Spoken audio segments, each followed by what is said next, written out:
ನಮಸ್ತೆ ಎಲ್ಲರಿಗೂ. ಈ ದಿನ ಕೊತ್ತಂಬರಿ ಸೊಪ್ಪಿನಿಂದ ವಡೆ ಹೇಗೆ ಮಾಡೋದು ಅಂತ ತೋರಿಸ್ತಾ ಇದ್ದೀನಿ. ಇದು ಮಹಾರಾಷ್ಟ್ರದ ಕಡೆ ಜಾಸ್ತಿ ಹೆಚ್ಚಾಗಿ ಮಾಡ್ತಾರೆ. ತುಂಬ ಟೇಸ್ಟಿಯಾಗಿ ಕೂಡ ಬರುತ್ತೆ. ನೀವು ಕೂಡ ಟ್ರೈ ಮಾಡ್ಬೋದು.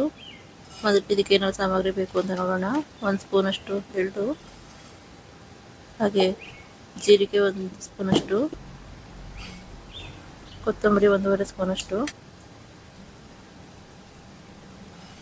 ಎಲ್ಲ ಚೆನ್ನಾಗಿ ಫ್ರೈ ಮಾಡ್ಕೊಳ್ಬೇಕು.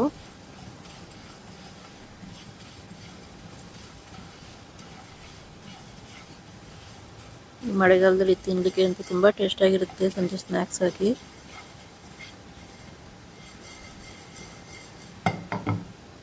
ಈಗ ಇದನ್ನು ಪೌಡ್ರ್ ಮಾಡ್ಕೊಳ್ಬೇಕು.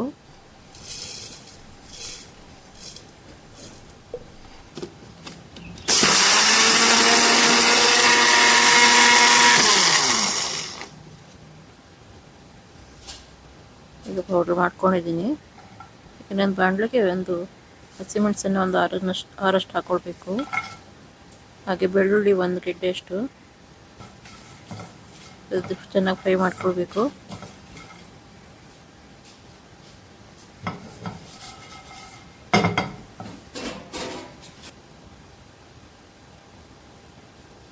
ಇದನ್ನೊಂದು ಮಿಕ್ಸಿ ಜಾರಿಗೆ ಹಾಕ್ಕೊಳ್ತಾ ಇದ್ದೀನಿ.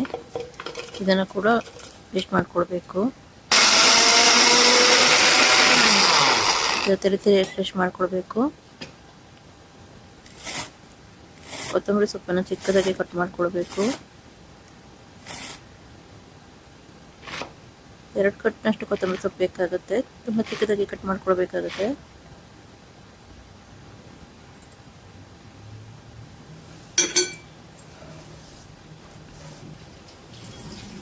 ಕೊತ್ತಂಬರಿ ಸೊಪ್ಪನ್ನು ಹಾಕ್ಕೊಳ್ತಾ ಇದ್ದೀನಿ. ಇದನ್ನು ಚೆನ್ನಾಗಿ ವಾಶ್ ಮಾಡ್ಕೊಳ್ಬೇಕು.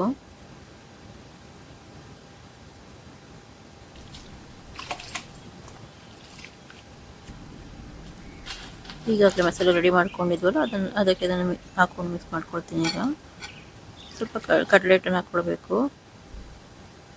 1.5 ಕಪ್ನಷ್ಟು ಕಡಲೆ ಹಿಟ್ಟು ತಗೊಂಡಿದ್ದೀನಿ.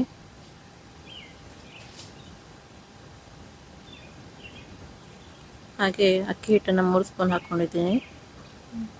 ಕ್ರಿಸ್ಪಿಯಾಗಿ ಬರಬೇಕಲ್ಲ, ಅದಕ್ಕೋಸ್ಕರ ಹಾಕ್ಕೊಂಡಿದ್ದೀನಿ. ಅಜ್ವಾಯಿನ್ 1 ಸ್ಪೂನ್ ಹಾಕ್ಕೊಂಡಿದ್ದೀನಿ. ಗರಂ ಮಸಾಲ 2 ಸ್ಪೂನ್,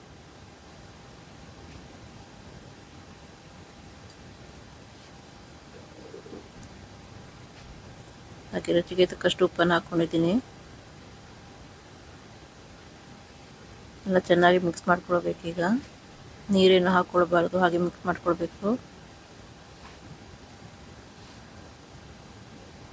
ಸ್ವಲ್ಪ ಎಣ್ಣೆಯನ್ನು ಹಾಕ್ಕೊಳ್ತಾ ಇದ್ದೀನಿ. 2 ಸ್ಪೂನಷ್ಟು ಎಣ್ಣೆಯನ್ನು ಹಾಕ್ಕೊಂಡಿದ್ದೀನಿ.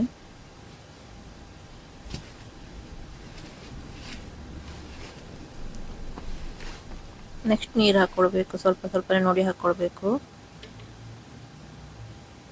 2 ರಿಂದ 3 ಸ್ಪೂನ್ ಆಗೋಷ್ಟು ಹಾಕ್ಕೊಂಡಿದ್ದೀನಿ.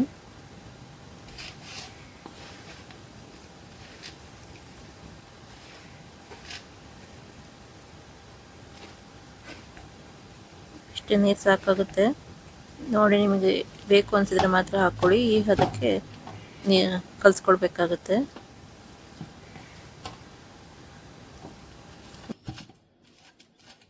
ಈಗ ಹಿಟ್ಟನ್ನು 3 ಪಾರ್ಟಾಗಿ ಮಾಡ್ಕೊಳ್ತಾ ಇದ್ದೀನಿ. ಹಾಗೆ ಈ ಶೇಪ್ನಲ್ಲಿ ಮಾಡ್ಕೊಳ್ಬೇಕು. ಇದನ್ನು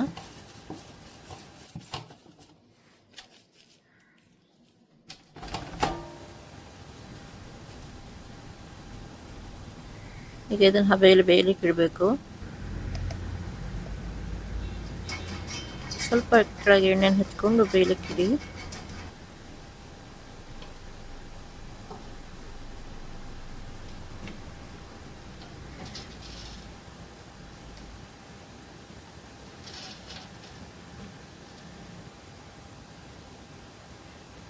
ಒಂದು 20 ನಿಮಿಷ ಬೇಕಾಗುತ್ತೆ ಚೆನ್ನಾಗಿ ಬೇಯಲಿಕ್ಕೆ. 20 ನಿಮಿಷ ಆಗಿದೆ. ಸ್ವಲ್ಪ ತಣ್ಣಗಾಗ್ಲಿಕ್ಕೆ ಬಿಡಬೇಕು. ಅದು ಬೆಂದಿದೆಯಲ್ಲ ನೋಡಲಿಕ್ಕೆ ಈ ಥರ ಒಂದು ಕಡ್ಡಿ ಹಾಕಿ ಚೆಕ್ ಮಾಡಿ. ಅದೇನಾದ್ರು ಸ್ಟಿಕ್ಕಿಗೆ ಸ್ವಲ್ಪ ಅಂಟ್ಕೊಂಡ್ರೆ ಬೆಂದಿಲ್ಲ ಅಂತ ಅರ್ಥ. ಚೆನ್ನಾಗಿ ಬೆಂದಿದೆ, ಹಾಗೆ ತಣ್ಣಗೆ ಕೂಡ ಆಗಿದೆ. ಈ ಥರ ಕಟ್ ಮಾಡ್ಕೊಳ್ಬೇಕು. ಈಗ ಇದನ್ನು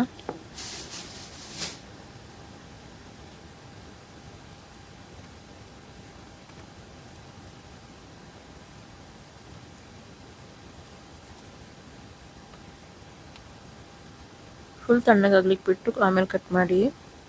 ಈಗ ಎಣ್ಣೆಲಿ ಫ್ರೈ ಮಾಡ್ಕೊಳ್ಬೇಕು. ಎಣ್ಣೆ ಕಾಯ್ಲಿಕ್ಕೆ ಇಟ್ಟಿದ್ದೆ. ಎಣ್ಣೆ ಚೆನ್ನಾಗಿ ಕಾದ್ಮೇಲೆ ಒಂದೊಂದಾಗಿ ಹಾಕೊಳ್ತಾ ಬರಬೇಕು.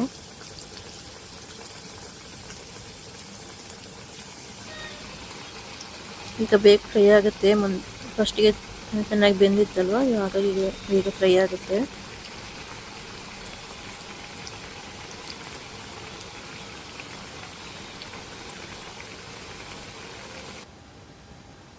ತಿನ್ಲಿಕ್ಕಂತೂ ತುಂಬ ಟೇಸ್ಟಿಯಾಗಿತ್ತು. ನಾನು ಇದನ್ನು ಮಹಾರಾಷ್ಟ್ರದಲ್ಲಿ ಪುಣೆದಲ್ಲಿ ಇದ್ದಾಗಲೇ ಕಲ್ತಿರೋದು. ಆ ಕಡೆ ಸೈಡ್ ಯಾವಾಗಲೂ ಜಾಸ್ತಿಯಾಗಿ ಮಾಡ್ತಾರೆ. ತುಂಬ ಟೇಸ್ಟಿಯಾಗಿರುತ್ತೆ.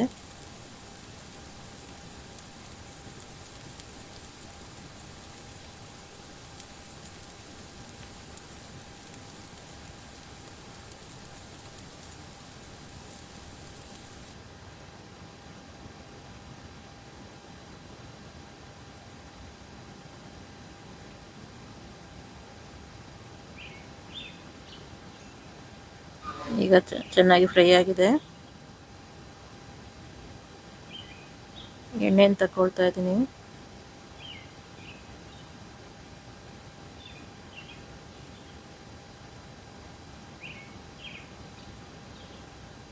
ಈಗ ಎಲ್ಲವನ್ನ ಚೆನ್ನಾಗಿ ಫ್ರೈ ಮಾಡ್ಕೊಂಡಿದ್ದೀನಿ.